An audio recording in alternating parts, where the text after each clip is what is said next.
Season 18, Episode 3 of NCIS was fun, entertaining, engaging, and actually made me start taking interest into Fornell's drug investigation.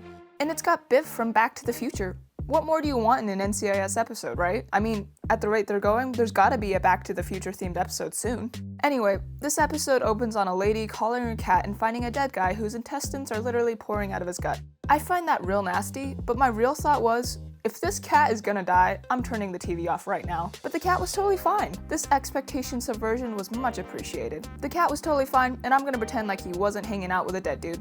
Oh my gosh, I love that Fornell is literally working at a fast food place, and I would say giving it his all. Obviously, he's motivated by something that's really important to him, but his commitment to Beltway Burgers is commendable. And holy cow, this is not the first time that Beltway Burgers is mentioned in NCIS, and respect for keeping a fictional burger chain alive. Fornell seemed less annoying in this episode and more cognitively driven rather than emotionally driven. I did not care about this storyline when the season began because Fornell annoyed me so much in that first episode, but I really appreciated that in this episode he seems to have it together a bit more and isn't acting completely on impulse. Also, there's no way that the girl who is standing in Fornell's way's father isn't somehow involved with the drug ring. NCIS is notoriously good at planting a seed in early episodes and simply brushing past it, when it becomes a huge moving piece in the inevitable game of complicated chess that is no doubt taking hold of the NCIS story as we speak. From this scene though, we learn that Gibbs wants Fornell to keep the job and find out who's coming for the drugs. Maybe having Gibbs want to get to the bottom of this drug investigation thing really gave the audience the okay to start investing in this story.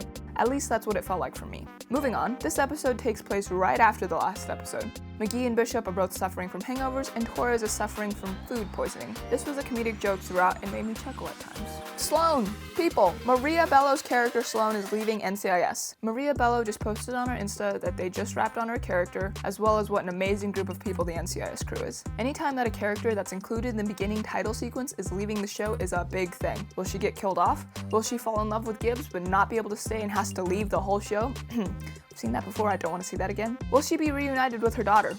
Whatever it is, I'm sure it has to do with the thing that she had the night that the crew all got drinks. I'm honestly okay if I don't get the love relationship between Gibbs and Sloan resolved, because I want the relationship between Bishop and Torres to be resolved. The writers most likely won't give us both in the same season. Are the NCIS writers going to replace her with another character? We also had a really underwhelming moment with Gibbs and Sloan in this episode. Not in a bad way, just like, wow, nothing happened in that scene when I was totally expecting them to profess their love to each other. They were literally talking about love and nothing seemed to come about it. Even Sloan seemed underwhelmed by it all. But again, she'll be leaving soon, so I'm sure that the NCIS crew doesn't want to give us something and then cut us off cold turkey. Another moment from this episode that I'm going to read way too much into is when Casey is talking to Gibbs and she asks whether or not his cabin is in the Virginia mountains. Gibbs basically says it's not as far out as the middle of nowhere, but here's what I'm thinking. Somehow Gibbs' cabin will be involved with Fornell's drug investigation. I guess this could just be a passing comment, but I don't think so. I'm just gonna assume NCIS doesn't fill dialogue with just lolly frou-frou stuff, and every word has a purpose. Until it doesn't, I just start reading too much into stuff. But I don't believe today is that day.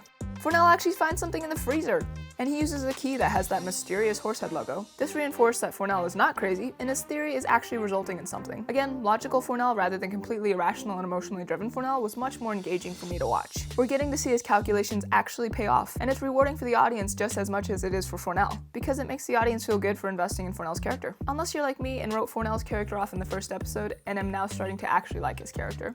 It's Biff! And we get to meet our red herring of this episode in the scene where we meet Thomas F. Wilson's character Biff.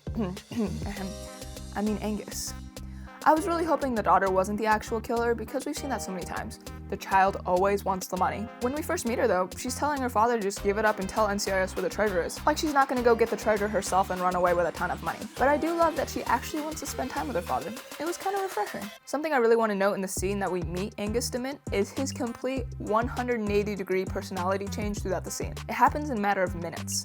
He starts out as a man who seems like he just wants to do good in the world, how he acknowledges that money isn't everything, and how everything is about enjoying the journey rather than the destination. But then by the end of the scene, he's talking about his followers and the dedication to his teachings, and truly revealing his deranged devotion to this treasure hunt. I thought this was some great character reveal.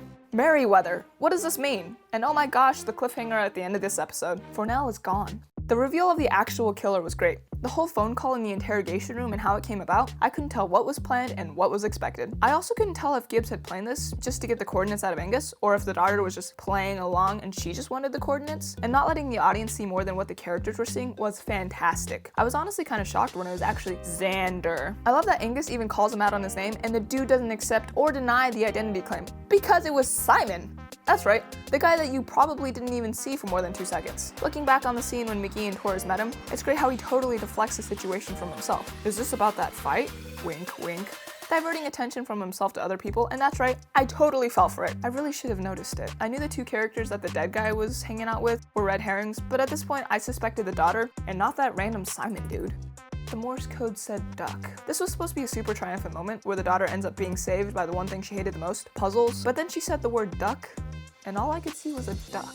I thought the treasure hunt of this episode was really fun, especially when Casey and Bishop were trying to find the clues in the book. We actually get some serious deciphering happening, even if it was all wrong. And I love all the references to Indiana Jones. And of course, Casey had a bootleg copy of Indiana Jones. I just thought that was a random fact that I totally laughed at and really appreciated, considering how much I love Indiana Jones. I thought I was going to hate the continuation of the Fornell drug dealing investigation, but this episode really made me want to know what's going to happen next.